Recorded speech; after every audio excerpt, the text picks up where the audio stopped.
comes to selecting a site for your chosen water feature, your homeowner will more than likely have an idea of where they want to place it.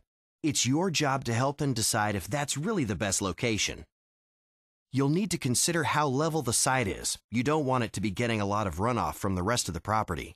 You should also note how much sunlight it gets, what trees are shading all or part of the location. In fact, you should take a look at all the surrounding landscape. How natural will the water feature look in that area? And most importantly, you'll want the homeowners to think about how interactive the site will be. Look at the site from all angles, including from home interiors. Is the water feature site close enough to areas already designated for sitting, entertaining, and just enjoying the view? It's time to size your water feature. You'll want to encourage the homeowners to make the pond as large as possible for two reasons.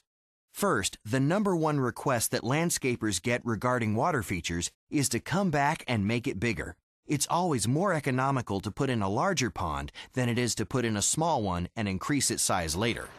Second, larger bodies of water require less maintenance. At 1,000 gallons, Mother Nature starts helping the pond owner out, creating natural biological systems in the water so the pond is much easier to maintain.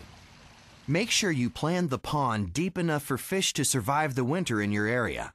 Where this pond is being installed, the right depth for fish safety in the winter is 24 inches. That's pretty much the minimum depth you'd use anywhere, even without fish. Head north, and you'll want to dig to 36 inches or deeper to keep fish safe over winter. Once you have the shape decided, it's time to measure. And use the formula to determine how many gallons it will hold. Make adjustments if necessary to meet your homeowner's goals for size. Once it's all planned out, be sure to take some reference photos, just in case the garden hose is moved before you return for the installation. Size the pump based on gallon size of the pond for filtration or width of a stream. Size the skimmers and biological waterfall filters based on the flow rate of your pump. Piping size also should be based on the flow rate, not the discharge of the pump. Using improper plumbing sizes can result in reduced flow. For the liner, there's a simple formula to use. Length of the pond plus twice the depth plus 2 extra feet equals liner length. Width of the pond plus twice the depth plus 2 extra feet equals liner width. The underlayment measurement is the same, plus an extra 10 to 25% to help pad rocks. As with any project, you'll need to check building codes and have local public utility companies mark lines so you can dig safely. You also need to hire an electrician to run power to the site for the pump, lighting, a de-icer, and so on. You'll need either a 110 or 220 volt dedicated circuit, depending on your pump. Don't forget to calculate the power you will need to run lights, heat, or other elements. You may need a second dedicated circuit for that. The tools you need are the same basic tools you'd use on most of your landscape installations. These include a square-nosed spade, a round-tip spade, pruning tools to cut roots, a tape measure, 4-foot carpenter's level, utility knife, and a hole saw and drill. You'll also need a screwdriver, an ice pick or awl, pipe wrench, pipe cutter and glue, and a can of spray paint. First, mark the outline of the pond with spray paint. Next, position your biological waterfall filter box so you'll know where to place excavated dirt. By the way, a good rule of thumb for flat areas is that the top edge of the waterfall unit should be no higher than the total depth of your water feature. Anything higher and it will look unnatural. We're using the natural slope here, which lets us go a little higher.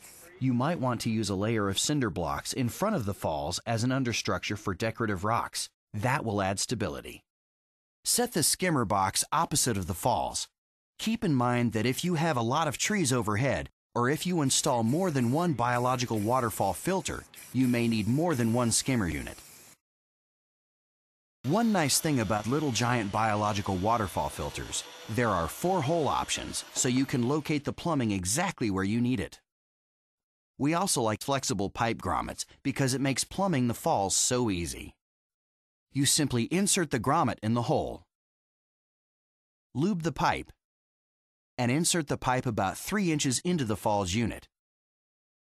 If you're installing a backflush kit, do that now. following the same general steps.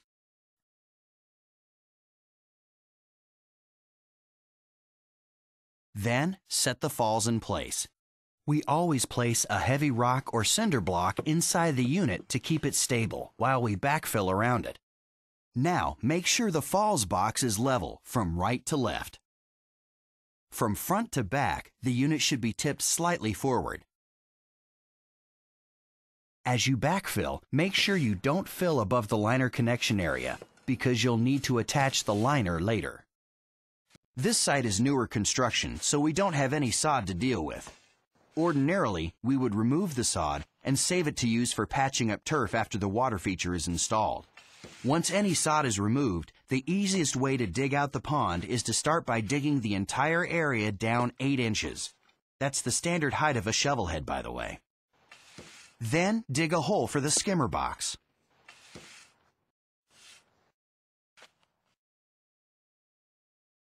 When you get to the skimmer unit, you'll have to drill the holes for the discharge and bottom drain if you're installing one.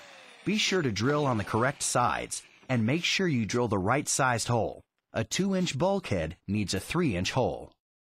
You'll want the top of the box to be at grade and level. Now make sure your skimmer unit is set and level.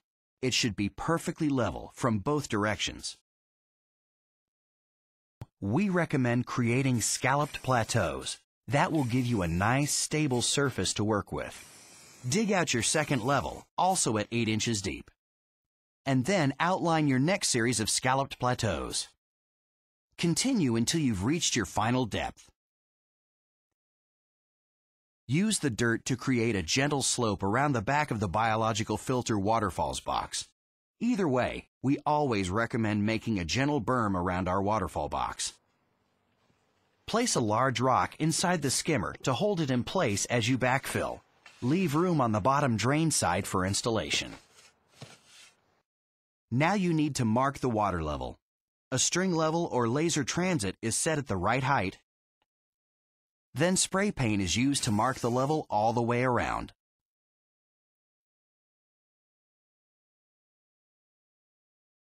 Once you clean the substrate of all foreign objects, sharp rocks, and roots, you're ready to start lining the pond. Last, you'll want to dig a trench about 24 inches away from the outer edge of the pond for burying the pipe.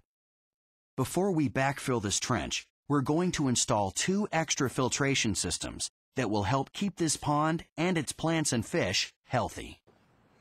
Vary your stream width and direction for a natural look. You can also add small pools in the stream for varied interest points and planting pockets.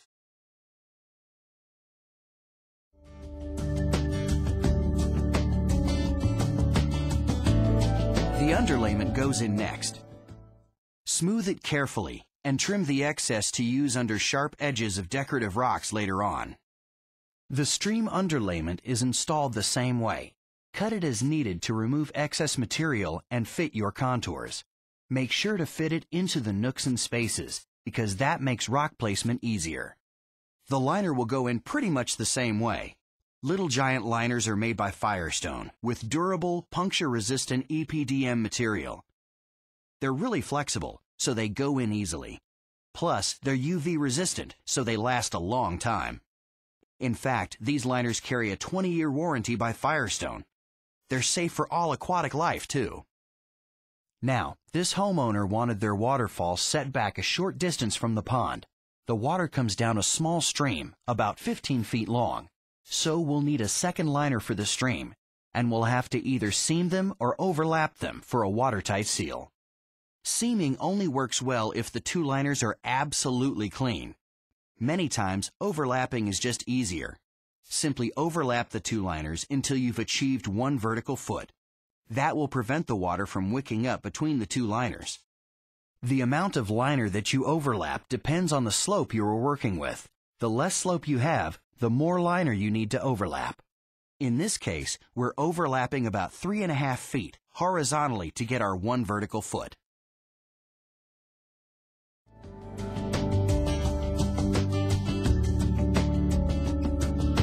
Now, let's get that biological waterfall filter unit installed. First, attach the liner.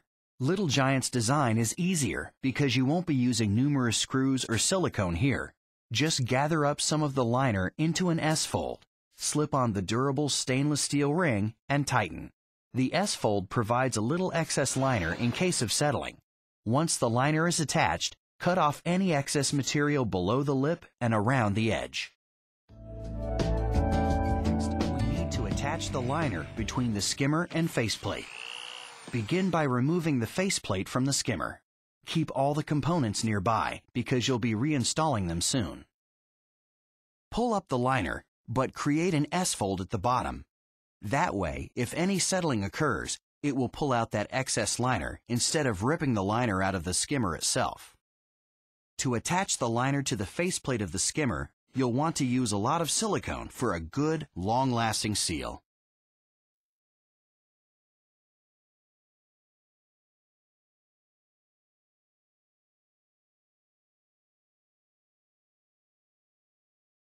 Attach the liner to the skimmer box, making sure you get that good seal with the silicone. Use the clips that are included to secure it. Feeling for the faceplate opening, use a utility knife to slash an X in the liner.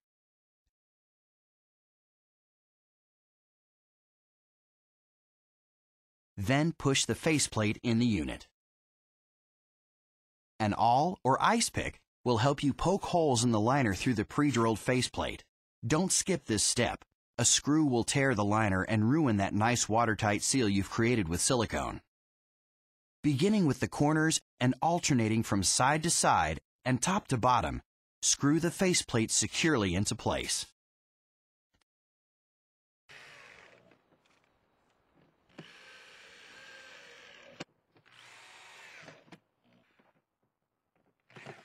The only trimming you'll have to do is that top flap of liner hanging down over the faceplate. The other flaps are out of the way and won't interfere with skimmer operation. Now, install the pump. Little Giant makes adding the discharge valve exiting the skimmer easy because all the components you need are included in one kit.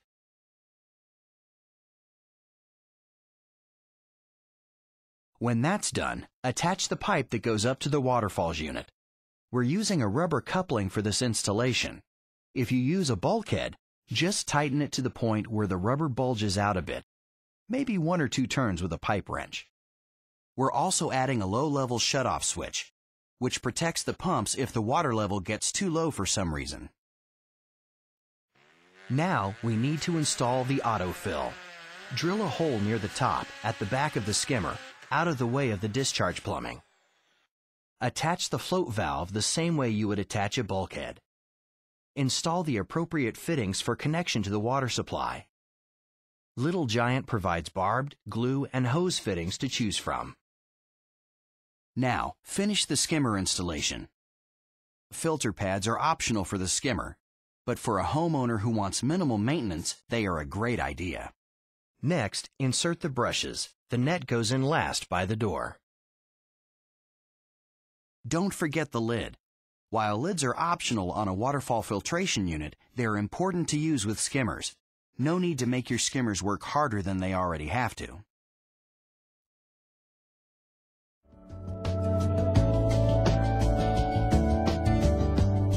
UV light filtration is still relatively new to water features, but it works great.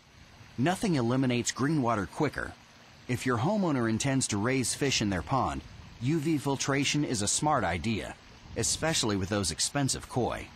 Just cut the pipe that runs between the skimmers and the falls, plumb in the unit, and plug it in.